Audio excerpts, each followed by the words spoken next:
Hi friends, host Eric here. Just talking with nice people. You might call this a debate police light video, but I'm not even gonna put the theme in or anything. I'm doing this lazy style, but it's about Street Urchin and his understanding of cognitive functions and of MBTI, etc.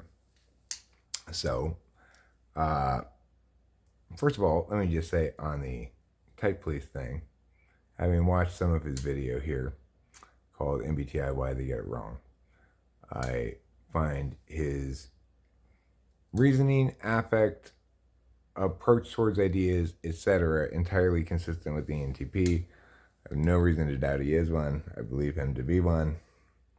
I believe he self identifies as one. So, were he to do a formal Type Police thing, he would definitely not get arrested. But what he is going to get from me right now is a bit of an explanation, because he says at the beginning of this video that what he's explaining is something he's gathered meticulously over 10 years of research, etc. And he talks about other wrong typologists like C.S. Joseph, why you shouldn't listen to them a little bit. Um, but I learned from one of the chatters on the live stream that he apparently has never heard of me. So the thing is, Street Urchin, I've also been in the typology community for quite a long time.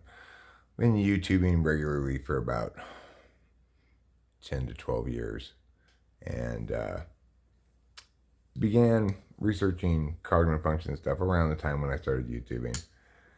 Anyhow, I've spent a lot of time thinking about it and ideating, trying to get meaningful definitions of things, right? And I want to propose to you some questions and thoughts, because I believe you to be intellectually rigorous and intellectually honest. So, if we're going to meaningfully model human consciousness, which is what cognitive function stacks or personality type is an attempt to do, it's an attempt to explain why human consciousness expresses in 16 distinct kinds of ways and not more and not fewer, right? We need to understand what it means to model something like that, right? So the key energy being discussed here is attention, the key force vector. And we need therefore to define attention in a couple of different ways. We need to define it in terms of what it is doing in terms of information directionality. We need to define it in terms of where it's being paid, and we need to define it in terms of what role that plays attentionally in the stack as a whole. So, for example, I'm looking here at this thing you have, and you're pointing out that these may be different than definitions read elsewhere. But if I look at these definitions, extroverted sensing acts on concrete data in the here and now, likes to experience the world, active, talkative. So extroverted sensing is a cognitive function. It doesn't like anything, right? A person who's attending via extroverted sensing and to impacts in the real world. There are four distinct fields upon which people can pay attention: the external physical world, the external metaphysical world, which is where we're paying attention right now, the internal physical world, like if you got a stomach ache, and the internal mental world, okay? This is a quick summation of understanding that in order to model human consciousness, we need to have fields, objects, vectors, the things you need in modeling something, right? So we can say that those are exactly the four fields of human attention, where human attention is paid, because to falsify it, you need to simply come up with a fifth field. That would be fine. Or to point out that two of the fields that I've drawn a distinction between, the distinction is not an actual distinction. It's a false distinction between two of the same things. That would be a perfectly good way to falsify what I'm saying, right? If you can't falsify it either of those ways, then you could try to appeal to, say, a lack of empirical evidence for what I'm saying, but this isn't that kind of work we're doing here. It's philosophy, right? You're going to begin with some observations that withstand scrutiny because they can't be falsified, which is to say, you can't come up with a fifth thing, and you can't actually meaningfully say that those distinctions aren't real. So this is a level of thinking you got to be working at if you're going to be right about typology. MBTI is not right about typology because it's full of horrible definitions like this that don't even remember what they're defining. Extroverted intuition sees possibilities in the external world, enthusiastic and enjoys networking. This is a terrible definition. Extroverted intuition is a form of attention that ideates. It creates objects on the external metaphysical field, as I'm doing right now, as you are doing in your video. That is a person using extroverted intuition.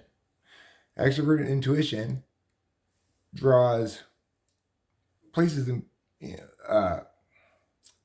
it's intuition in the sense that it's intuiting divergence from an expectation.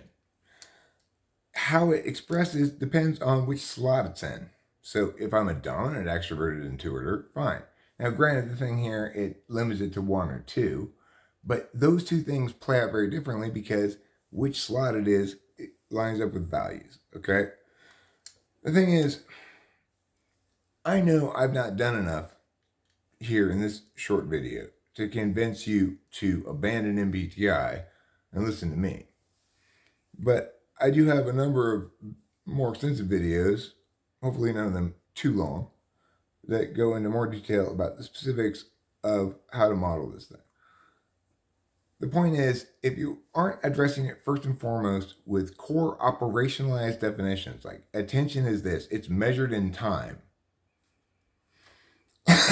There are these kinds of attention: knowing, deliberating, interfacing, acting. There are two of each kinds of those, right? Physical and metaphysical, or communicative experiential, you could call them. There's a lot of details like this, but the thing is, what it's predicated on are some basic observations, a lot of time thinking about it, and working things out until it becomes a fully defensible case, which is what I've made at this point, plus a shit ton of empirics. Now, granted, they're not structured to be utilized empirically as data because it's just a bunch of my typing sessions, but I've determined certain questions function as skills tests that correlate very strongly to certain functions in certain slots, and I've attained a level of repeatability and repeatability in the face of humans' open system adaptive learning that normally renders most psychology kind of tests moot for anybody who learns and thinks about the test itself, as you and I do. It's much more robust than anything else in psychology, what I'm doing. And if it is in fact the case that you have not encountered me in your years of research, that is very unfortunate, because smart people like you should be able to see what I'm saying is correct, or at least that it deserves a lot more attention because I'm doing much more serious intellectual work than anybody else in the field, right? And your channel is young enough that you can join me in the land of the fully correct, benefit from my additional years of hammering through this shit, on YouTube publicly with scrutiny, getting comments, facing people's responses in live streams, facing critique on every type of session I can publish. I'm allowed to publish. They let me. I publish it and subject it all to critique. I've been working on this for years. So that doesn't make me necessarily more right. But if you evaluate what I'm saying on its merits, if you have this video evaluated on its merits, you should be curious enough to look into what I'm doing a lot more. And I think you'll find it incredibly revelatory. Thanks for watching. Don't forget to eat plenty of cheese.